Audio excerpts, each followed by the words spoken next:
Un président, c'est celui qui donne le tempo. Un président, c'est celui qui dirige, qui donne cette dynamique au pays. Tout ce que vous voyez, c'est à l'image du leader. Quand vous arrivez quelque part, vous voyez un truc, c'est l'image exacte du leader. Alors, je vais vous raconter une petite histoire. On est en 2005. Je voyage avec mon passeport camerounais. Même ceux qui doutent que j'ai jamais été camerounais, ça c'est leur problème. Mais j'ai toujours voyagé avec mon passeport camerounais à l'époque. Et il faut que vous suiviez bien. On arrive à la frontière, on revenait de Czech Republic, on revenait de Prague, on allait en... Budapest, c'est quoi comme pays? Jesus. On allait en Hongrie. On quitte la République tchèque pour aller en Hongrie. Je me fais arrêter avec le bus. Tous mes musiciens dedans. Mon tour manager, toute mon équipe dans le bus. En contrôle de papier, voilà. Parce que à l'époque, c'était pas encore tous ces trucs Schengen là. Donc, et on retient mon passeport camerounais à la frontière. Et apparemment, mon passeport match avec mon nom, match avec le nom de quelqu'un. Apparemment. Donc, on retient mon passeport. On me garde. Les flics arrivent. On ne m'explique pas ce qui se passe. On passe des coups de fil au promoteur Zoltan. Il est mon témoin. Il est encore en vie. Il promote encore. C'est lui qui promote le festival de Vesprem. Il quitte sa ville en voiture. Il dit, mais c'est quoi ce bordel? Je ne comprends pas. Pour arriver jusqu'à la frontière, je ne sais toujours pas de quoi il s'agit. Donc moi, je suis toujours tranquille. Vous savez, je voyage beaucoup. Je vais renouveler un passeport, même ici aux États-Unis, je renouvelle mon passeport tous les 8 ou 7 mois. 7, 8 mois, 9 mois. Un passeport, je ne passe pas un an avec un passeport parce que les pages sont pleines. Aux États-Unis, on mettait souvent des pages, on rajoutait des pages. C'est fini maintenant. Avant, on rajoutait des pages, donc des fois, je gardais un passeport 2 ans et demi. Mais là, c'est terminé. Et donc, tous les 8, 9 mois, j'allais changer mon passeport. J'allais renouveler mon passeport à Washington, ici aux États-Unis. J'allais là-bas. Donc, les seuls qui avaient mon ancien passeport, c'est l'ambassade camerounaise. Il faut que vous me suiviez très bien. Donc, quand j'arrive avec mon ancien passeport, je laisse mon ancien passeport qui est plein, on me donne un nouveau passeport. C'est tout ce que je sais. Donc, du coup, je crois que ce passeport est annulé. Mais en fait, ce qu'ils ont fait, parce que dans mon ancien passeport, il y a encore des visas valables. En fait, je ne sais pas quel traficotage ils faisaient.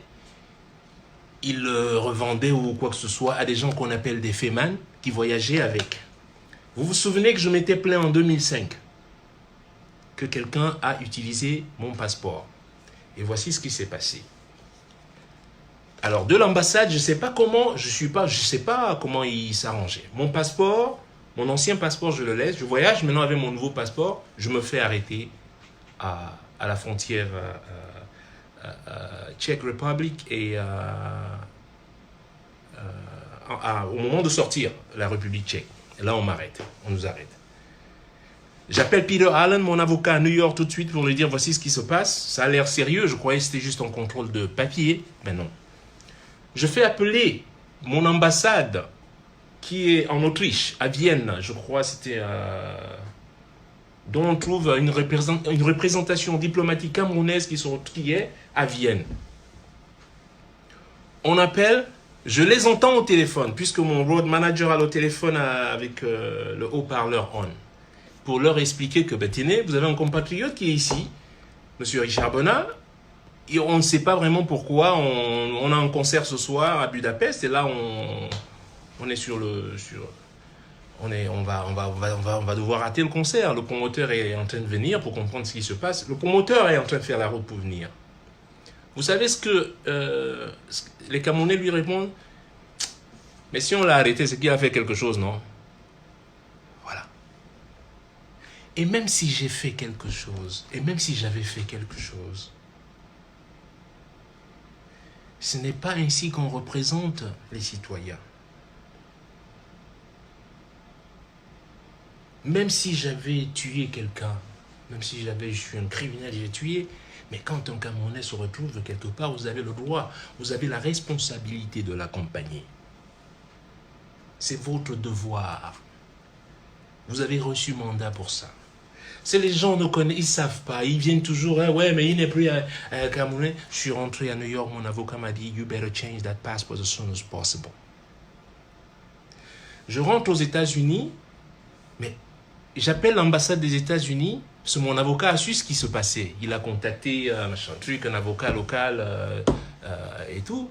En fait, on a pris mon ancien passeport, on a mis la photo de quelqu'un d'autre dessus. Mais c'était un vrai passeport, c'est pas un faux passeport, c'est mon ancien passeport qu'on a utilisé. Mais sauf que je regarde la photo du mec, le gars me dit c'est moi, mais je dis bah, ça va pas la tête. Ils me disent tu le connais pas, je dis mais non, ouais que je le connaisse. Donc 7 heures au poste de police, on est allé faire le concert, on était en retard, on avait concert au A38 à Budapest ce jour. On est arrivé hyper en retard, les fans étaient déjà là, parce qu'on nous a arrêtés à la frontière pendant 7 heures. Alors, vous les patriotes, soi-disant les grands patriotes, je vais vous dire un truc. Quand vous ne savez pas, be quiet. Et si Paul Biya était brillant, parce que Paul Biya a toléré cette pratique, c'est pour cela que des choses comme ça arrivent. Parce que si moi, je suis un leader, j'entends parler d'une telle pratique dans une ambassade, quoi? I'm gonna whoop somebody's ass over there. We going in there and clean everything. Monsieur l'ambassadeur était à l'époque Menduga, il s'appelait, j'ai oublié son prénom, c'était un nom de Menduga. Mon passeport, je ne sais pas par quel moyen, est sorti de cette ambassade, s'est retrouvé dans les mains de... je ne sais pas, moi, je ne connais pas. Je regarde la tête du mec, c'est mon ancien passeport, puisque je connais mon passeport, avec les visas qui sont dedans. C'est mon passeport, mais sauf que la photo de la personne qui est dessus, c'est pas la même photo. Ils ont enlevé que la photo. Mais le nom est là, Richard Bona et tout. Voilà comment je me trouve dans le pétrin. Et voilà pourquoi, donc, immédiatement, quand je rentre aux États-Unis, j'ai entamé tout de suite la procédure de naturalisation. Et en 2006, le 17 février, non, qu'est-ce que je dis, le 18 août 2006, je deviens citoyen américain. Voilà donc l'épisode de ma citoyenneté américaine. Et autre chose que vous sachiez, que ces gens qui perpétraient ces choses qu'on appelle les fémins, vous savez pourquoi? Mais parce que c'était toléré. Et j'ai voyagé au Cameroun une fois en 2006, et j'ai vu qu'ils étaient reçus carrément par des membres du gouvernement. Parce que c'est toléré, c'est autorisé de truquer. Mais c'est pas son a donné cette tonalité depuis en haut. C'est mandaté. Faut pas se leurrer. Paul Biya n'a jamais été un bon président. Il n'est même pas cultivé. C'est pas un type cultivé. Les leaders, on les connaît. Je suis allé au Rwanda la première fois en 1992. J'accompagnais Eric Lelan, un trompettiste. Je suis arrivé à Kigali. J'ai eu du mal à être africain. C'était juste le début, comment je peux dire, c'était les signes annonciateurs, quoi, les prémices de la guerre, du génocide, du triste génocide au Rwanda. J'étais juste quelques mois avant que cela n'éclate. Mais c'était déjà, t'entendais les feux, donc les coups de feu le soir. Donc on ne sortait pas, il y avait couvre-feu, pour ceux qui se souviennent. Il y avait déjà couvre-feu à Kigali à l'époque. Et on a joué au CCF, c'était Centre culturel français, c'était ça, ça s'appelait les Centres culturels français. C'était une tournée des CCF qu'on faisait. Il est important souvent de dire la vérité, je vous dis, la vérité will save you. Speak the truth. Et ce que j'ai vu à Kigali, j'ai eu mal. Et en partant, je me suis dit, waouh, pourquoi ce pays n'aurait pas au moins, ne serait pas au moins comme le Cameroun? Ouais, je suis reparti à Kigali en 2014 et 2016. J'ai dit la même chose en inversé. Je ne sais pas, encore une fois, c'est par la volonté et la vision d'un leader. C'est lui qui implémente ça. S'il y avait tous ces fémans, tous ces voleurs, tous ces pillages, c'est parce que le leader autorise cette pratique. Il ne faut pas chercher loin. Et si vous allez encore tolérer quelqu'un d'autre de cet acabit, eh ben, je peux vous dire, comme je dis, ce ne sera pas le fond. Vous croyez que vous avez touché le fond? You're going even. Vous allez dans l'abîme pour peut-être jamais plus ressurgir. Voilà. Et donc, arrêtons souvent de tergiverser, dire ci et ça, ici et ça. Le Cameroun se portait beaucoup mieux que le Rwanda dans ces années. Beaucoup mieux que l'Éthiopie. Est-ce que vous vous souvenez d'une université qui était Jesus, que quelqu'un m'aide ici? Vous voyez, de mon quartier, je sortais, il y avait Hôtel Lundé, était là. Il y avait une station juste en face. Et à droite de la station, il y avait une université. ESSEC ou ESSEC? J'oublie. Mais pour ceux qui ont été à Bonacqua, à Aqua, il y avait une université qui était juste, pas en face de l'hôtel Lundé, mais juste un tout petit peu vers la droite de l'hôtel Lundé. ESSEC, je crois. J'étais gamin, j'étais adolescent. J'y voyais des Sénégalais étudiant là-bas. J'y voyais des Marocains étudier là-bas. Égyptiens. Je voyais des Centrafricains venir étudier au Cameroun. Vous savez pourquoi? Parce qu'on avait les meilleures universités. Est-ce que ça se fait aujourd'hui entre nous? Si vous êtes franc, sincère avec vous-même, avec votre cœur, sortez de votre position partisane et tribale. Je dis simplement, est-ce que ça se fait encore? Vous voyez encore un étudiant marocain venir étudier? C'est l'inverse qui se fait. Je vous dis simplement. C'était quoi? ESSEC. C'était bien ça, ESSEC. Merci beaucoup, Christian. C'est ça, hein? ESSEC. C'était exactement ça. Truc de sciences sociales, je sais pas, économiques et peut-être commerciales. Hein? Un truc comme ça, voilà, du genre. Voilà. Merci beaucoup. C'était l'ESSEC. À l'ESSEC, j'ai vu des Centrafricains, j'ai vu des Sénégalais, j'ai vu tout le monde. Je le voyais, j'habitais juste pas loin. J'allais jouer au collège de la Salle à côté. Au foot, on joue au foot tous les jours. Et on allait cueillir les mangues, on allait voler les mangues, voilà. Gamin, on allait voler les mangues à CFAO. Hein? J'étais un maraudeur Mbaloba, numéro 1. Mais j'étais le maraudeur de Lion Indomptable à l'époque. Hein? Maraudeur chef. Parce qu'il y avait d'autres gamins, mais j'étais le gamin, le maraudeur chef. Même Mila peut témoigner. Si Mila est là, demandez-lui qui était le maraudeur chef. Hein? Quand il arrivait, il venait, mais bon,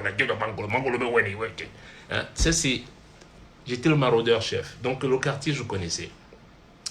Les étudiants sénégalais, marocains, centrafricains. J'ai vu même un Égyptien une fois. Je ne savais pas, genre, Égypte. Ah bon, un mot à Égypte. Ah bon, hein? Moi, je croyais que c'était un blanc. Non, c'est un Égyptien.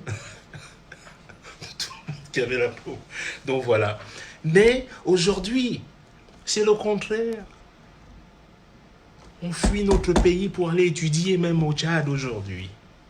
En Centrafrique. J'ai vu des gens qui étudient en Centrafrique. Come on now.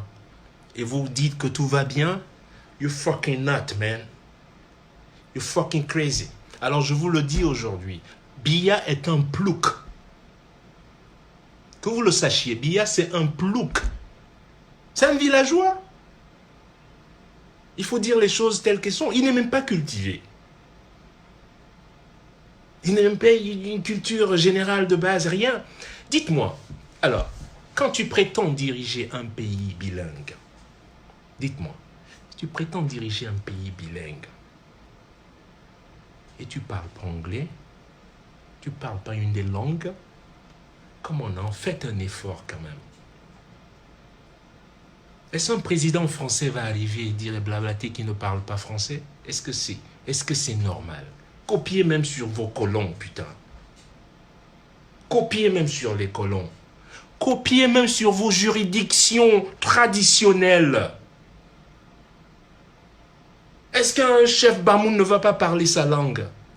Est-ce qu'un chef Boule ne va pas parler sa langue? Mais ça va pas à la tête, on est où là?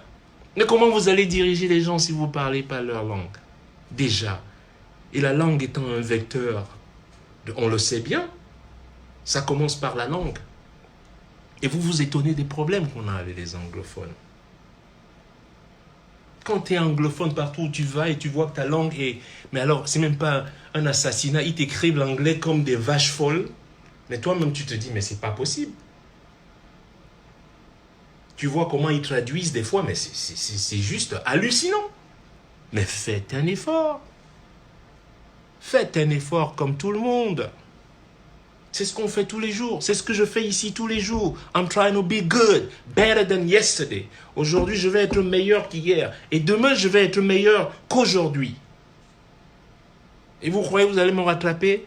Boo! You're lying to yourself. Try to catch me if you can. I go fast, baby. Donc, je voulais revenir sur cet épisode. Ceux qui sont toujours là, oh américain, parce qu'il n'est même pas d'ici, il n'est même pas d'ici. Ben, j'ai effectivement voyagé avec un passeport camerounais jusqu'en 2005. Je l'ai toujours avec moi, le dernier passeport. Il est toujours avec moi. Donc, la tribu et les autochtones qui veulent toujours, plus ou moins, nier le fait que je sois camerounais, that's your problem, man. Je parle mieux ma langue que vous. Je l'écris mieux que vous. So, what are you talking about? You know? Mon background, untouchable. J'ai été élevé dans le roots, dans le vrai roots. Pas en ville, là, les enfants des barrières, comme on dit souvent. Non. Aujourd'hui, les enfants des barrières veulent me donner la leçon à moi. Puis la boire pour me l'opo. Puis la boire me l'opo. D'où? Là, Konando. Si vous voulez que je vous parle maintenant en anglais beaucoup. Hein? Chez moi. Et puis, quoi d'autre? Ben, c'est ce que j'allais vous dire. Il se prépare quelque chose dont soyez vigilants. N'acceptez pas cette forfaitaire.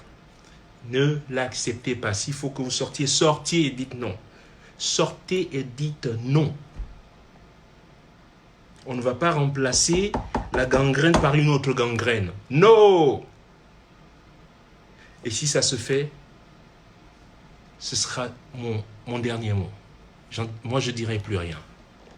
Si vous l'acceptez, moi je dis, je mets au garde à vous et je vous salue et je vous dis adios. Until next time again. That's it.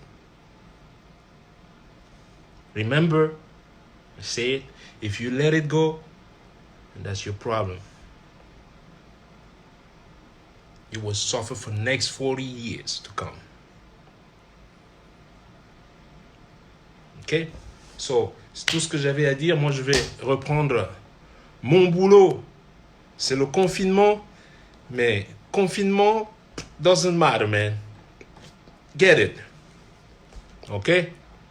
Je vous aime tous et merci à tous ceux qui ont regardé le live et merci à vous aussi d'avoir, c'est une manière aussi d'honorer le grand Manu Dibango qui est parti, dont beaucoup de gens me demandaient la signification ici. Je chantais juste, j'interpellais les ancêtres de faire une belle réception à Manu, ou que ce soit. Je ne connais pas l'au-delà, mais voilà, c'est ainsi qu'on invoquait aux anciens de lui accorder cette bienvenue. Et voilà. Et je sais qu'il est entre de bonnes mains maintenant. en train de faire certainement une jam session avec Ebo Alotin, ou Papa Danger, Ngando Kone, ou Messi Martin, ou Tchana Pierre, ou voilà, et la suite. Je vous adore, et voilà, hein. Et voilà. Love you all, okay? Much love to all of you guys. Take care, wash your hand, and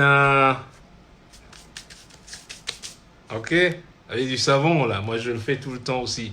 Et dès que j'ai fini là, je vais laver, ok? Love you. La musique, c'est peut-être la semaine prochaine, je sais pas, je décide pas, je laisse les choses, je laisse le temps décider, quoi, de quand est-ce que je vais jouer. Pour l'instant, confinez-vous bien. Mangez pas trop, faites des exercices, lavez-vous les mains, vous voyez? Et puis, je compte vous voir d'ici l'été prochain. Moi, toutes les dates sont annulées, là. Mai, annulé, juin, annulé.